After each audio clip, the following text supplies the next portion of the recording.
The hyperbola H has the equation 36x squared minus 16y squared plus 72x plus 128y equal to 796. First, we want to find the coordinates of the centre of the hyperbola. In order to do this, I need to start this question by completing the square initially on my x terms and then on my y terms.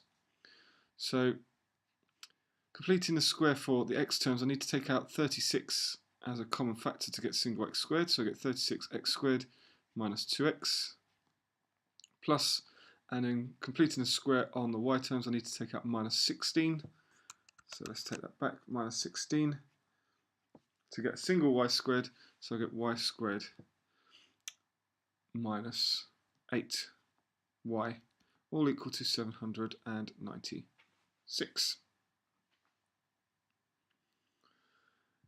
Next, if I complete the square for the terms inside the brackets, I get 36x minus 1 squared minus the constant squared, so minus 1 squared, and then minus 16. Y minus half the y coefficient, which is 4 squared, and then minus, that should be a plus 2x in here, so apologies, let's just change that. So minus 4 squared, and I can change this to a plus 1, it doesn't matter there, so small slip, apologies for that, equal to 796. So let's expand out the brackets now, so I get 36x plus 1 squared, I get 36 times minus 1, so I get minus 36, and then minus 16, y minus 4 squared, and then I get minus 16 times plus 16, which is minus 16 times minus 16, which is plus 256, equal to 796. Now at this point, what I want to do is I want to subtract 256 from both sides, and I want to add 36 to both sides. So essentially I'm subtracting 220 from both sides, which will give me 576. So we get left with 36x plus 1 squared minus 16y minus 4 squared equal to 576. We're almost there at this stage. I don't want coefficients of these brackets, so I'm going to divide through by the 36. I am also going to divide through by 16. So that leaves me, the 36 cancels on the first bracket, but I get left with x plus 1 squared divided by 16. And then the 16 cancels on the second bracket, but I get left with y minus 4 squared over 36, or equal to 576 divided by 36 divided by 16 is 1. So here we have the equation of a hyperbola, where the a value 16 is 4 squared, so a equals 4, and the b value, well, 36 is 6 squared, so we've got hyperbola with values a equals 4 and b equals 6. It's been translated with so that the centre is negative, the constants inside these brackets, so minus 1 plus 4.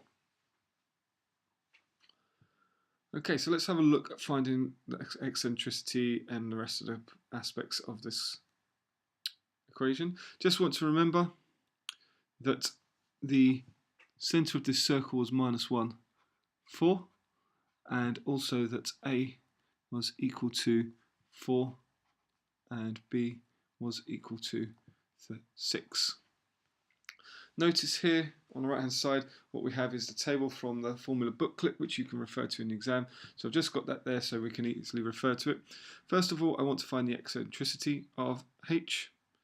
So part B, the eccentricity is found by using b squared equals a squared times e squared minus 1. So substituting my values in, I get 6 squared is equal to 4 squared e squared minus 1. expand and simplify this, so I get 36 is equal to 16 e squared minus 16. Let's add 16 to both sides. So I get that 16 e squared is equal to 52. So divide both sides by 16. I get e squared equals 52 over 16. I can divide top and bottom by 4, so I get 13 over 4. And finally, if I take a square root, remember this is just going to be positive square root, we get left that e equals root 13 over 2. Now the eccentricity is unaffected by the transformation, so then part C, I want to look at the foci for this hyperbola.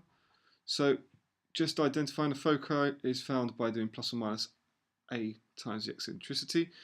So I get plus or minus a, which is 4, times root 13 over 2, 0. And when I tidy this up, I get plus or minus 2 root 13, 0 is the foci. And this, just remember, is the standard hyperbola. Actually, for the hyperbola we're looking at, this has been translated because the centre of a standard hyperbola is 0, 0. It's been translated, so the centre is in minus 1, 4. So the translation using a vector is minus 1, 4. So we're just going to translate the foci through minus 1, 4. And so that leads us to the foci being at minus 1 plus or minus 2 root 13, 4. And so simply, just like the centre has been moved, translated through this position, the foci are translated in exactly the same way. Okay, so part D. Part D says to find the equations of the asymptotes. Well, initially, the equation of an asymptote, so this is given by this equation here. It's simpler to find as y equals plus or minus b over a x. So that's just bringing the b across by multiplying both sides by b. So what we get is that y equals b, which is 6,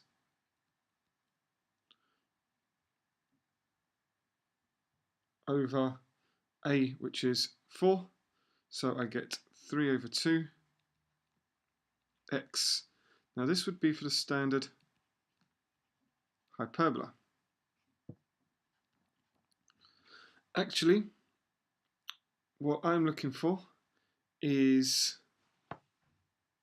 the excuse me, I'm looking for asymptotes which will pass through the point minus 1, 4. So what I have is the gradient is actually plus or minus 3 over 2, and it passes through this point passes through this point minus 1, 4. So actually, if we take m equals plus 3 over 2 and the point minus 1 over 4, I can find the equation of the line that passes through that point with that gradient. So I get y minus 4 equals 3 over 2 x minus 1. So doubling both sides of the equation, I get that we have 2y minus 8 equals 3x plus 3. And then if I just collect up the constants, so just like adding 8 on both sides, I can have 2y equals 3y plus 11. And that's one equation of our asymptotes. Doing exactly the same, but this time using m equals minus 3 over 2. Going through the point minus 1, 4. I get y equals, y minus 4 equals 3 over 2 x, and that's minus 3 over 2, apologies, minus x minus 1. So times again by 2. This time we're going to get 2y minus 8 equals minus 3x minus 3, and then again add the 8 to both sides, so what we end up with is 2y equals 5 minus 3x. And so we have one equation of the asymptote as 2y equals 3y plus, so that shouldn't be 2y equals 3y, it should be 2y equals 3x, so let's just correct that a second. So apologies for that really silly mistake. So 2y equals 3x plus 11, and 2y equals 5 minus 3x. And so what we have is those asymptotes with the correct gradient, but now that pass through the point, the new centre of the hyperbola. Okay, I hope that all made sense and that you understood my solution.